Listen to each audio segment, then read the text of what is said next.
આ જનજાગૃતિ કાર્યક્રમમાં મંચસ્થ ઉપસ્થિત મારા સાથી એવા નિરંજનભાઈ વસાવા, જેઓ હાલ આમ આદમી પાર્ટીના નર્મદા જિલ્લા પ્રમુખ તરીકેની જવાબદારી સંભાળે છે, જેમણે હાલ જ આપણને ખૂબ સરસ વક્તવ્ય આપ્યું એવા આપણા વડીલ વિક્રમભાઈ તડવી, સાથે આપણા બીજા એક વડીલ જેમણે પણ ખૂબ સારું માર્ગદર્શન આપણને પૂરું પાડ્યું એવા રિટાયર માસ્ટર શ્રી ગોવિંદભાઈ, સાથે નર્મદા જિલ્લાના યુવા પ્રમુખ એવા ગિરિરાજભાઈ ગોહિલ, સાથે ઓબીસી બક્ષી પંચના પ્રમુખ એવા ગોપાલભાઈ માછી, મહામંત્રી એવા અર્જુનભાઈ માછી, સાથે આપણી મધ્યસ્થે ઉપસ્થિત ગોરાના સરપંચ શ્રી શાંતિલાલભાઈ, સમારિયાના સરપંચ શ્રી રમેશભાઈ, નવા આખપુરાથી પધારેલા કંચનભાઈ, મંચસ્થ અરવિંદભાઈ અને તમામ આગેવાનો, સાથી મિત્રો, મોટી સંખ્યામાં ઘણા સમયથી બધા આતુરતાથી રાહ જોઈને બેઠા હતા.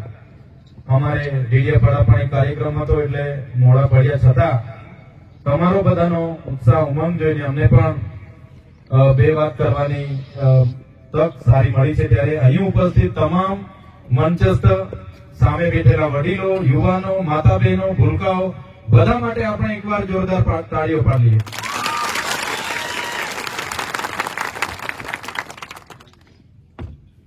સાથીઓ, માનવામાં આવે છે કે આશરે 60 લાખ વર્ષ પહેલા આ પૃથ્વી પર માનવ સભ્યતાની શરૂઆત થઈ.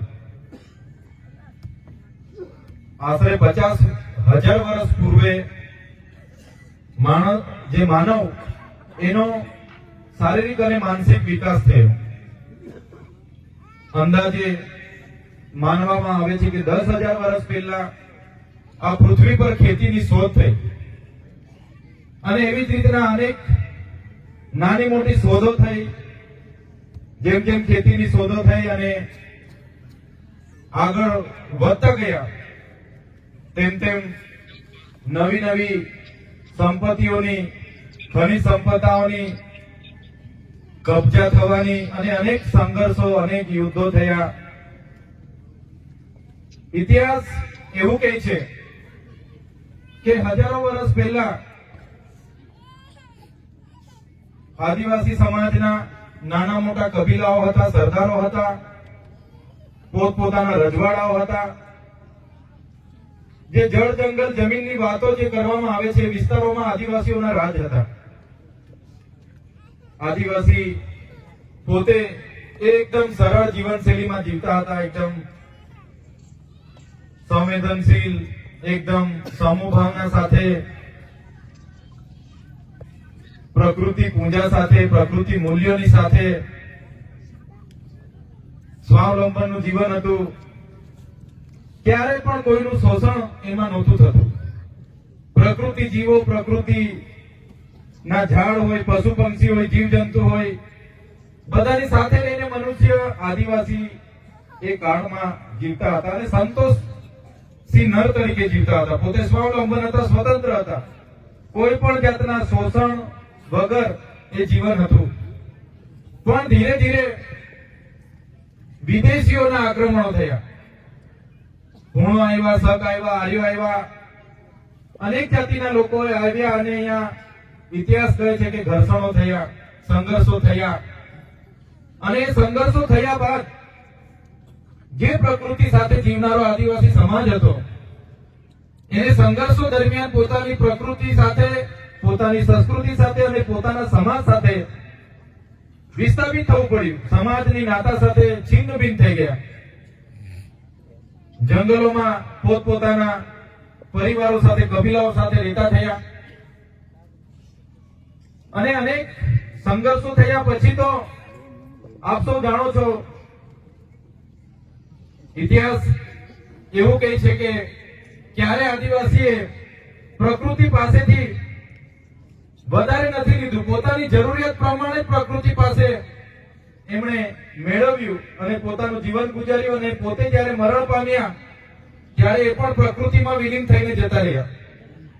પણ જેવી જેવી શોધો થઈ, જમીન સંપત્તિ તરીકે, નારી સંપત્તિ તરીકે, પશુ સંપત્તિ તરીકે, ધન દોલતની સંપત્તિ તરીકે માનવામાં આવી સંપત્તિઓના યુદ્ધો થયા, જળ જંગલ જમીન ખનીજોના કબજાઓના યુદ્ધો થયા, ત્યારે સૌથી વધારે જો કોઈ જાતિનું શોષણ થયું હોય તો એ આદિવાસી જાતિનું શોષણ થયું છે.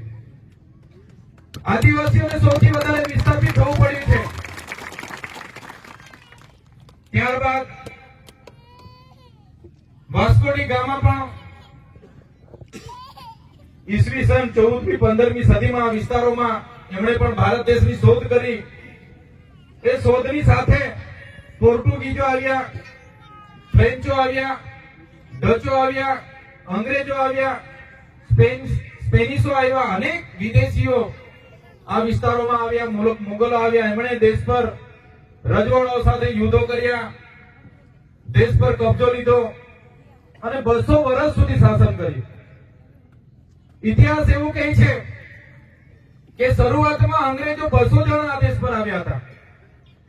કેટલા જણા દેશ પર આવ્યા હતા? શરૂઆતમાં 200 જણા દેશ પર આવ્યા હતા. પણ એ લોકો આપણા જ લોકોને હાથા બનાવીને, આપણા જ લોકોને અંદરો અંદર લડાવીને આ દેશ પર અંગ્રેજોએ 200 વર્ષ શાસન કર્યું. શરૂઆતમાં 200 આવ્યા, પછી 1000 આવ્યા, 2000 આવ્યા અને જે પણ આવ્યા, પણ આટલા મોટા અખંડ ભારત પર અંગ્રેજોએ 200 વર્ષ શાસન કર્યું. કેમ શાસન કર્યું? કેમ કે આપણા જ લોકો, દેશના જ લોકો એમની સાથે મળેલા હતા, એમના હાથા બનીને આપણા જ લોકો સાથે સંઘર્ષ થયો. ત્યારે કહેવાનો મૂળ હેતુ એવો છે કે આજે જયારે આપણે આદિવાસી સમાજની જાગૃતિની વાતો કરીએ છીએ, આદિવાસી સમાજના અધિકારોની વાતો કરીએ છીએ, આદિવાસી સમાજના કુદરતી અધિકારો હોય, બંધારણીય અધિકારો હોય કે સામાજિક અધિકારોની વાત કરીએ છીએ, તો સૌથી વધારે જો કોઈને પેટમાં દુખતું હોય તો શાસક પક્ષમાં રહેલા આપણા સમાજના નેતાઓને આ વાત વધારે પૂછે. કોઈ પણ વિસ્તારમાં આપણા સમાજને જ્યારે અમે જાગૃત કરવાની વાતો કરીએ છીએ તો કોઈ બીજી જાતિના લોકોને પેટમાં દુખતું નથી, ચાહે કોઈ પણ જાતના હોય. કોઈનું સ્ટેટમેન્ટ આ જનજાગૃતિ વિરોધમાં આવતું નથી. એ લોકોનું પણ સમર્થન રહે છે. એ લોકો પણ કહે છે કે ભાઈ આદિવાસીઓને પણ સમાનતાની ધારામાં લાવો. કોઈ પણ કાસ્ટના લોકો આપણા અધિકારો છીનવવાની વાત નથી. એ લોકો કહે છે કે સમાનતાની ધારામાં લાવો. પણ સૌથી વધારે જો પેટમાં આપણા જનજાગૃતિના કાર્યક્રમના લીધે કોઈને થતું હોય તો આપણા સમાજના લોકો જે વર્ષોથી સત્તા ભોગવે છે એમને ચિંતા છે કે કાલે ઉઠીને અમારી સત્તા જતી રહેશે, એટલા માટે એ લોકો આપણા વિરોધમાં આપણને ખોટા ચિતરવાની વાત કરે છે. આપણે સામાજિક અધિકારો માંગીએ છીએ, કુદરતી અધિકારો માંગીએ છીએ, બંધારણમાં આદિવાસીઓને મળેલા અધિકારો માંગીએ છીએ. ત્યારે એ લોકો કહે છે કે આ તો જાતિવાદી કરે છે, આ લોકો પ્રાંતવાદી છે, અલગતાવાદી છે, આ લોકો નક્સલવાદી છે, આ લોકો છેતરવાની કર્યા છે. એ આપણા નેતાઓ જ આપણા લોકોને ભ્રમમાં નાખે છે. આ કોઈ છેતરવાની વાત નથી. જ્યારે અમે ધારાસભ્ય પણ નહોતા, અમારી પાસે કોઈ પદ પ્રતિષ્ઠા પણ નહોતી, ત્યારે સૌથી પહેલા જ્યારે આ વિસ્તારોમાં ફેન્સિંગ વાળાની કામગીરી ચાલતી હતી અને આપણી મા બેટીઓને કેવડિયામાં જ્યારે દંડાવાળી થતી હતી, ત્યારે કેવડિયાના લોકો સાથે સૌથી વધારે પહેલા જો કોઈ આવીને ઉભું રહ્યું હોય તો એ ચેતરભાઈ વસાવાના અમારી ટીમ છે. એના તાજના સાક્ષી શકુંતલાબેન છે, પૂછી જો. આથી 6-7 વર્ષ પહેલાની વાત છે.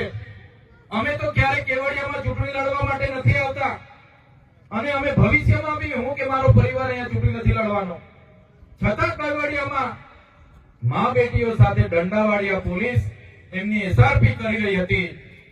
ત્યારે અહીંથી ચૂંટાયેલા શાસક પક્ષના કે કોઈ પણ વિપક્ષના એક પણ નેતા આપણા કેવડિયાના પ્રજાની વચ્ચે આવીને ઉભા નથી રહ્યા. ત્યારે અમે કેવડિયાથી 26 કિલોમીટર પદયાત્રા લઈને કલેક્ટર કચેરીએ ગયા હતા અને કલેક્ટરને ચીમકી આપી હતી કે અમારા કેવડિયાવાળા એકલા નથી. જે દિવસે અમારા કેવડિયાવાળાને હવે પછી જો તમે હેરાન કરશો તે દિવસે આખા દેશના આદિવાસીઓને અમે ભેગા કરીશું અને આ અમારી કેવડિયાની ચીમકી હતી. તમે આજે પણ યુટ્યુબ પર સર્ચ કરીને જોઈ શકો છો. કલેક્ટર કચેરીનું સામેનું મારું ભાષણ તમે જોઈ શકો છો. એ સમય હતો જાન્યુઆરીની 2019 નો સમય હતો. 28 જાન્યુઆરી 2019 નો એ સમય હતો અને 2 ને 3 દિવસે પહેલી કે બીજી જાન્યુઆરીએ મને પાછા કરવામાં આવ્યા હતા. સાથીઓ, મારે કોઈ 2 નંબરના ધંધા નથી કે મારે કોઈ સાથે જમીનના ઝઘડા નથી. છતાંય કેવડિયાના આંદોલનના ખાતર મને પાછા કરવામાં આવ્યા અને 94 દિવસ રાજકોટ જેલમાં મને રાખવામાં આવ્યો હતો. 94 દિવસ અને એવી પરિસ્થિતિમાં રાખવામાં આવ્યા હતા કે આ વિસ્તારના લોકો એવું કહેતા હતા, અમારા ડેડિયાપાડા હોય કે કેવડિયા હોય કે રાજપીપળા હોય, પોલીસ વિભાગના લોકો કહેતા હતા, અમારા લોકો મને કહેતા હતા, મારા પરિવારના લોકો પણ કહેતા હતા કે હવે આપણે જેલ નથી બેઠવું, આપણે લોકો માટે લડીએ છીએ તો આપણે બેઠવું પડે છે, પણ હવે આપણે બધા રાજનીતિ નથી કરવી, તમે બધું છોડી દો, આપણા પરિવાર સાથે શાંતિથી જીવીએ. છતાં ચૈતરભાઈ વસાવાએ જેલમાંથી આવીને પણ કેવડિયાના લોકોની લડત નથી છોડી અને કેવડિયા લોકો સાથે ફરી પણ કેવડિયાના લોકોને અમે આવીને મળ્યા હતા.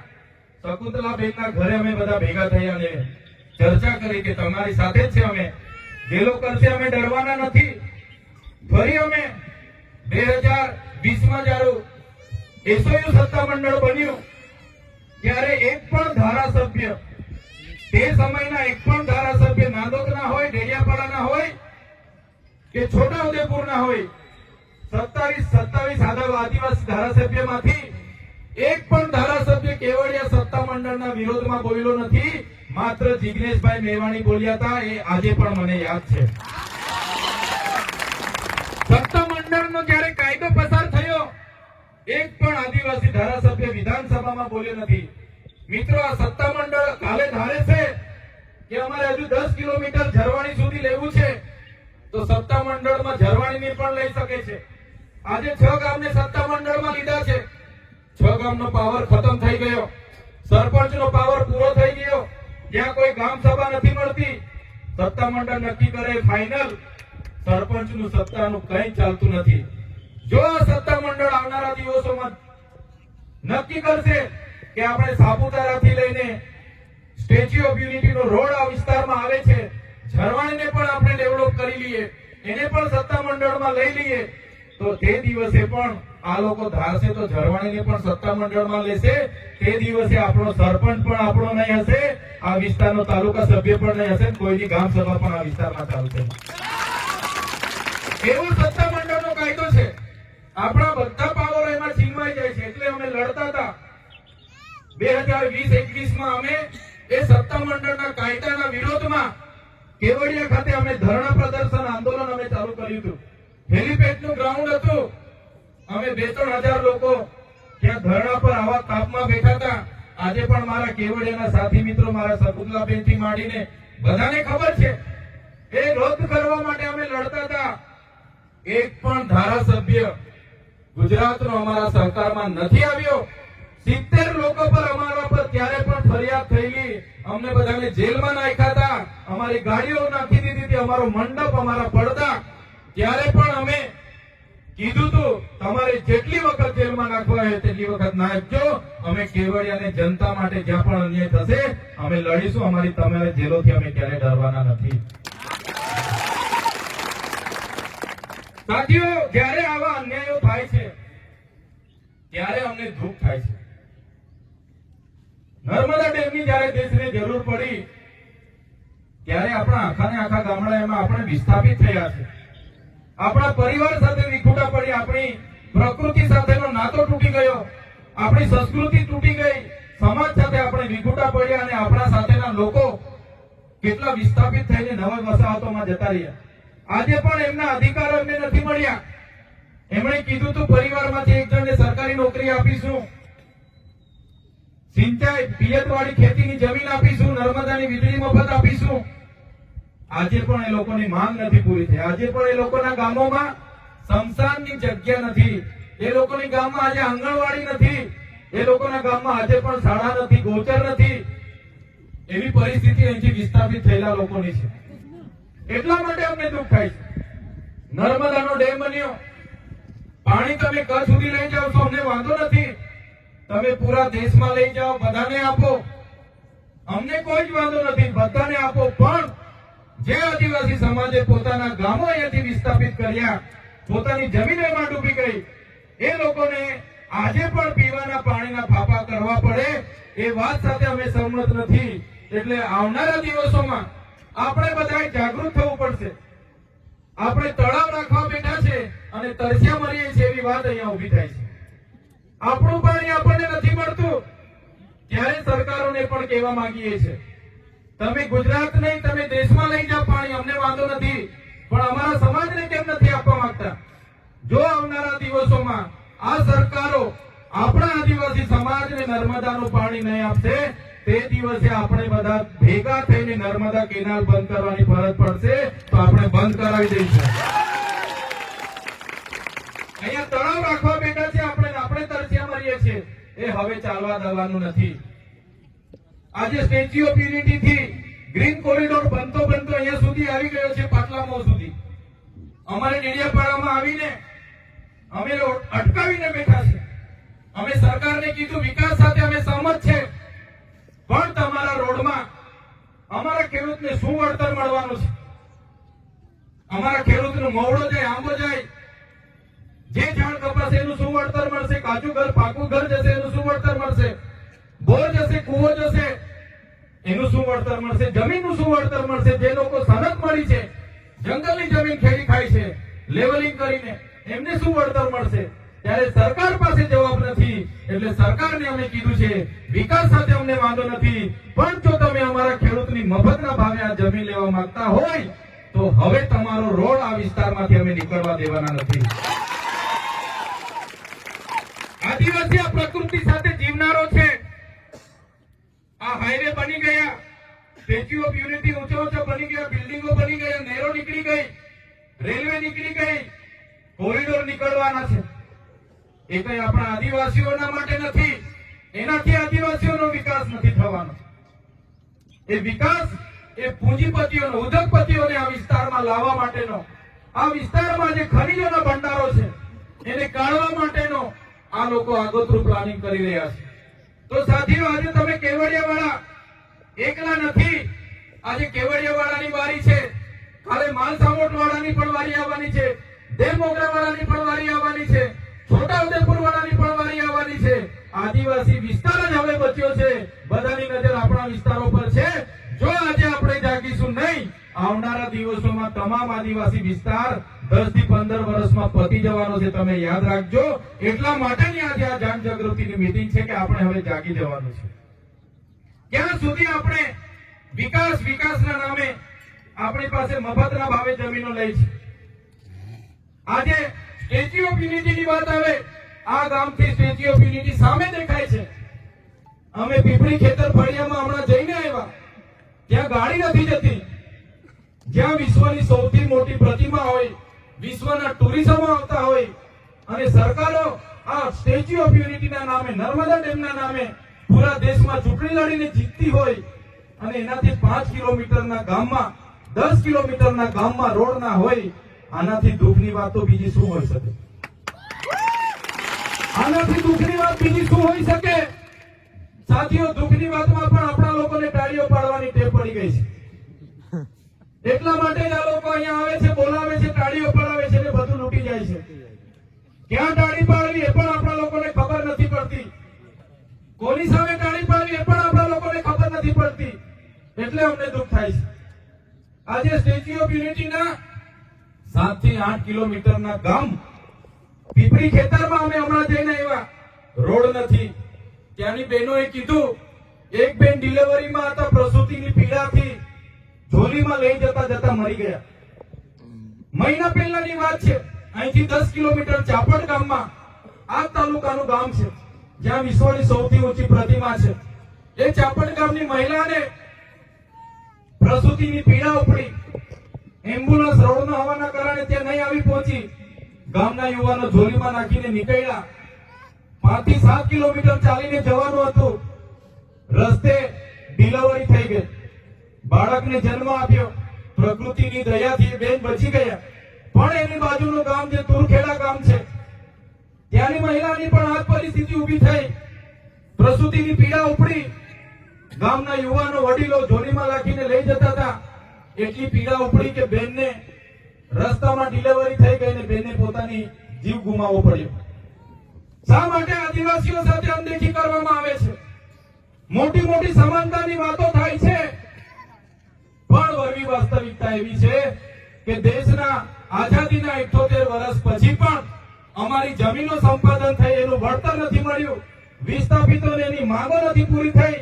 આ વિસ્તારોમાં શિક્ષકો માટે અમારે આંદોલનો કરવા પડે, રોડો માટે અમારે આંદોલનો કરવા પડે, સ્કૂલો માટે અમારે આંદોલનો કરવા પડે, યુવાનોના રોજગારી માટે આંદોલનો કરવા પડે, જંગલની જમીનો માટે અમારે આંદોલનો કરવા પડે, નર્મદાના પાણી માટે અમારે આંદોલનો કરવા પડે. તો આ સરકારોને હવે કહેવા માંગીએ છીએ, નર્મદામાં અમે જમીનો આપી, કરજણમાં અમે જમીનો આપી, ઉકાઈમાં અમે જમીનો આપી, ગઢડામાં અમે જમીનો આપી, રોડોમાં અમે જમીનો આપી, નેરોમાં અમે જમીનો આપી, હાઈ ટેન્શન લાઈનોમાં અમે જમીનો આપી, જીઆઈડીસીઓમાં જમીનો આપી, જીએમડીસીઓમાં જમીનો આપી, સરકારી ભવનો બનાવવામાં જમીનો આપી, છતાં અમારો વિકાસ નથી થતો. તો સરકારોને કહીએ છીએ, જો તમે અમારો વિકાસ કરવા નહીં માંગશો તો આવનારા દિવસોમાં દેશનું 29મું રાજ્ય ભીલ પ્રદેશ અમે બનાવવા જઈ રહેલા છે, એની રાજધાની અમે કેવડિયા બનાવી છે.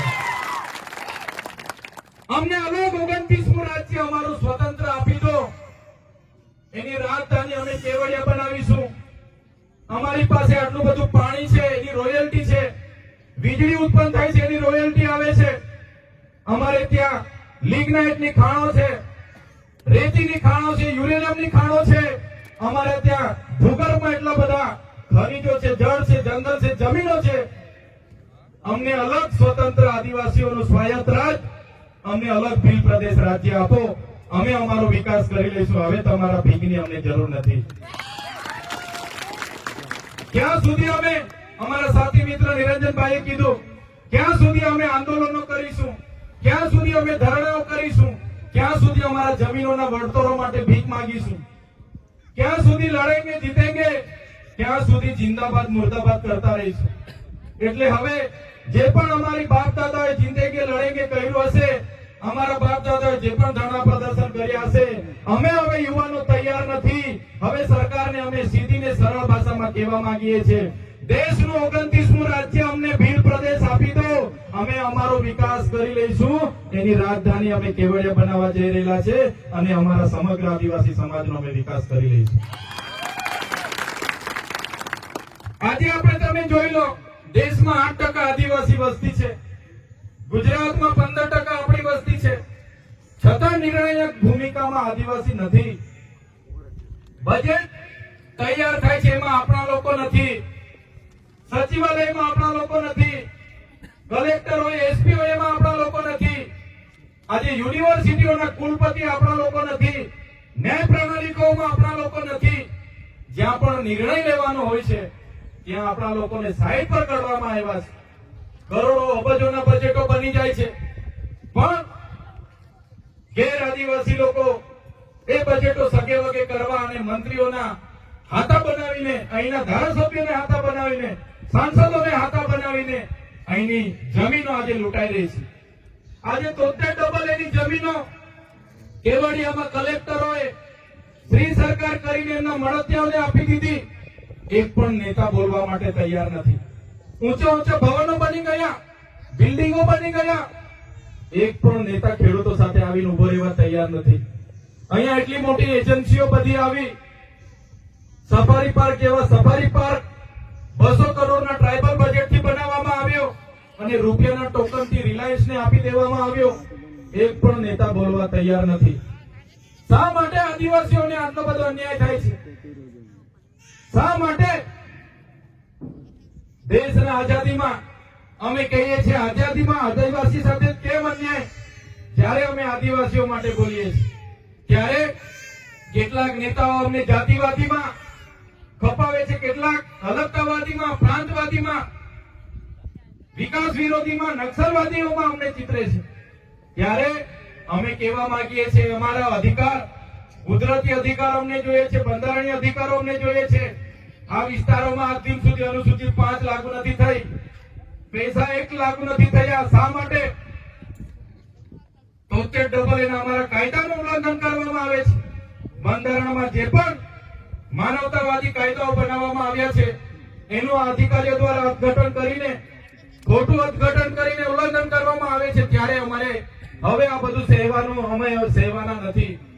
જે રીતે તેલુગુ લોકોને તેલંગાણા મળ્યું છે, મરાઠાઓને મહારાષ્ટ્ર મળ્યું છે, ગુજરાતીઓને ગુજરાત મળ્યું છે, પંજાબીઓને પંજાબ આપવામાં આવ્યું, નાગા લોકોને નાગાલેન્ડ આપવામાં આવ્યું, ઝારખંડ બન્યું, છત્તીસગઢ બન્યું, ઉત્તરાખંડ બન્યું. એ જ રીતે આદિવાસીઓને અલગ ભીલ પ્રદેશ આપી દો, અમે અમારા આદિવાસીઓનો વિકાસ કરી લઈશું અને એમાં અમે ક્યારે કોઈને આ લડતમાં અમે કોઈને વિચારવાના નથી. ઘણીવાર કહેવામાં આવ્યું અમે કાલે આપી દઈએ, પણ કઈ રીતના વિકાસ થશે?